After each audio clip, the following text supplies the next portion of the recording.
होश में आओ, होश में आओ, होश में आओ। नमस्कार, आप देख रहे हैं उत्तराखंड टाइम और मैं हूं आपके साथ अनुरागनी चौहान।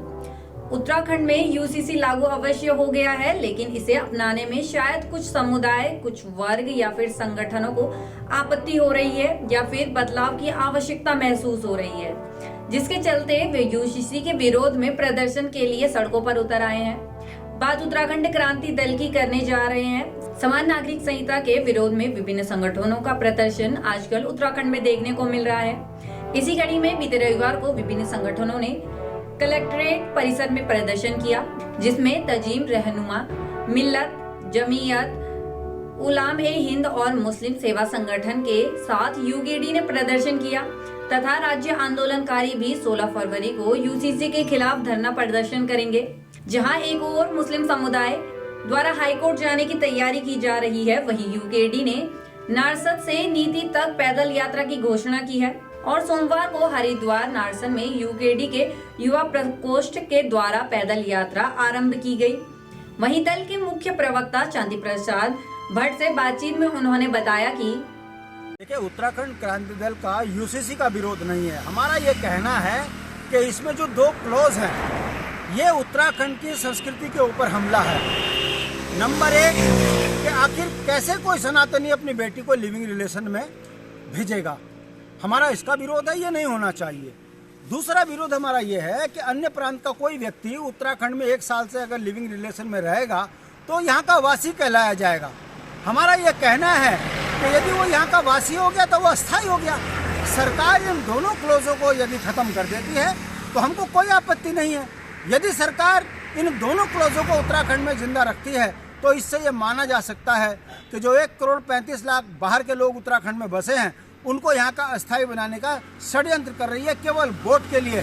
भारतीय जनता पार्टी ने उत्तराखंड क्रांति दल उत्तराखंड को जो है प्रयोगशाला बना दिया है। हम इसका विरोध करते हैं। हमारा कहना है कि यदि इतना ही अच्छा कानून है तो केंद्र में लागू क्यों नहीं होता, उत्तर प्रदेश में लागू क्यों नहीं होता, गुजरात में लागू क्यों नहीं होता, उत्तराखंड को क्यों प्रयोगशाला भाजपा बना रही है। बस हमारा यही कहना है।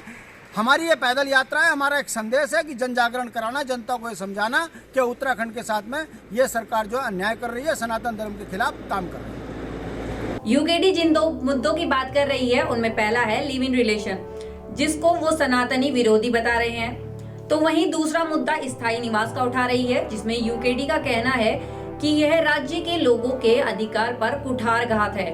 वहीं दल के कार्यकर्ता अध्यक्ष पंकज व्यास का इस पर क्या कहना है, ये भी सुनिए। आज संस्कृत बचाओ यात्रा को लेकर पहले दिन की यात्रा नारसन रुड़की से होते हुए ऋषिकेश के लिए प्रस्थान करी है और इस अवसर पर हमारे युवा प्रकोष्ठ द्वारा यह कार्यक्रम रखा गया है। इसमें मुख्य रूप से यूसीसी के प्रावधानों में जो 2 बिंदु हैं, जो राज्य सरकार ने, पहला बिंदु जो भी व्यक्ति उत्तराखंड में अगर 1 साल से निवास करेगा उसे स्थायी निवासी माना जाएगा और इसका हम पुरजोर विरोध करते हैं। दूसरा बिंदु हमारा लिव इन रिलेशनशिप को लेकर है। लिव इन रिलेशनशिप में इस देवभूमि को ऐसे कानून की आवश्यकता नहीं है, क्योंकि यहाँ उत्तराखंड जो है पूरे देश में देवभूमि के रूप में पूजा जाता है। अगर लिव इन रिलेशन जैसे कानून को यहाँ लाएंगे तो निश्चित रूप से देवभूमि के साथ छलावा होगा। इन 2 बिंदुओं के साथ साथ हमारा मूल निवास 1950 और सशक्त भू कानून को लेकर भी यह यात्रा चल रही है, जिससे हम राज्य सरकार को चेता रहे हैं कि आप यूसीसी को जो ये 2 बिंदु हैं उन पर संशोधन करें। और दूसरा हमारा जो है सशक्त मूल निवास और भू कानून की जो मांग लंबे समय से प्रदेशवासी भी विभिन्न संगठनों के माध्यम से सड़कों पर उतर रहे हैं, तो निश्चित रूप से ये एक आवश्यकता है जो राज्य सरकार को कि यहाँ के जो मूल निवासी हैं उनका अधिकार किसी भी व्यक्ति को, ऐसे व्यक्तियों को न दिया जाए जो उत्तराखंड के मूल नहीं है। इस पैदल यात्रा के संयोजक राजेंद्र बिष्ट ने इस पर क्या कहना है, ये भी आप सुनिए। ये कहीं ना कहीं पाश्चात्य संस्कृति को बढ़ाने का कार्य करते हैं।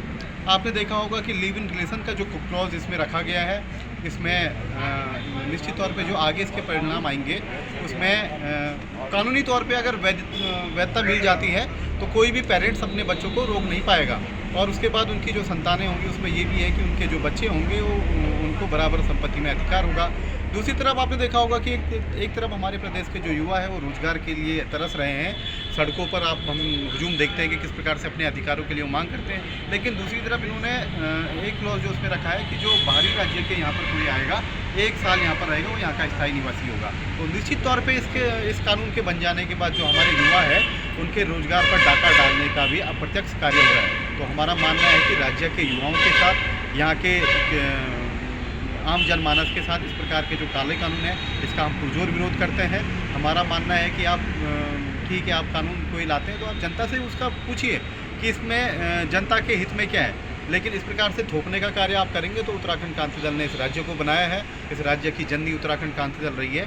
तो हमारा पूर्ण रूप से ये जो मानना है कि इस प्रकार के काले कानून के खिलाफ हम एकदम इनके जो चेष्टा है इस प्रकार के थोपने का कार्य इसको हम किसी भी प्रकार से सफल नहीं होने देंगे। इसके लिए हमारी जो यात्रा है हमने नारसन से लेके मलारी गांव तक जो यात्रा का रूट बनाया है, 8 दिवसीय हमारा ये कार्यक्रम है। इसके माध्यम से हम सरकार को हर जिले मुख्यालय पर हम जाएंगे और चेताने का प्रयास करेंगे कि इस प्रकार के जो उत्तराखंड में ये प्रयोगशाला बनाने का आप कार्य कर रहे हैं ये कानून आपको वापस लेना। कुछ विसंगतियाँ दूर करना चाहते हैं या आमूलचूल परिवर्तन चाहते हैं इसमें? निश्चित तौर पे देखिए, जो अच्छी चीज़ें हमें हर जगह से ग्रहण करनी चाहिए, उसे सीखना चाहिए, लेकिन जो इसके क्लॉज हैं जो आज मुझे लगता है कि हमारे यहाँ पर जो पढ़े लिखे युवा हैं या आम जनमानस है, जो बुद्धिजीवी वर्ग है, वो समझता है, वे भी हमारे साथ खड़े हैं। और हमें नारसन से भी हमें जो प्रधान है उनका भी समर्थन मिला, रास्ते में भी हमें समर्थन मिलता आ रहा है। अभी व्यापार संघ के जो हमारे राज्य व्यापार संघ के जो अध्यक्ष हैं राजेंद्र चौटाला जी हमारे साथ हैं, आपका भी हमें भरपूर सहयोग मिला, समर्थन दिया। आपने कहा कि मजबूती के साथ जो इस प्रकार की लड़ाई है उत्तराखंड क्रांति दल सड़क से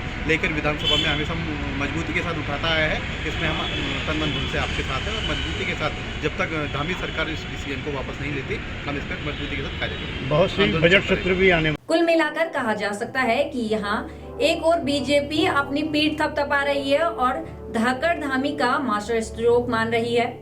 प्रधानमंत्री नरेंद्र मोदी के नेतृत्व में इसे सीएम धामी ने ऐतिहासिक फैसला बताया है, तो वहीं राज्य के कुछ संगठन व राज्य की लड़ाई लड़ने वाला एकमात्र दल यूकेडी बिल के विरोध में उतर आया है और पैदल यात्रा निकाल रहा है। अब यह देखने का विषय होगा कि भविष्य में सरकार यूसीसी के प्रावधानों में बदलाव करती है या नहीं। ऐसे ही मुद्दों की जानकारी के लिए बने रहे उत्तराखंड टाइम पर, और यदि आप अपनी इच्छा या पसंद की जानकारी की रिपोर्ट चाहते हैं तो कमेंट करके अवश्य बताएं। धन्यवाद।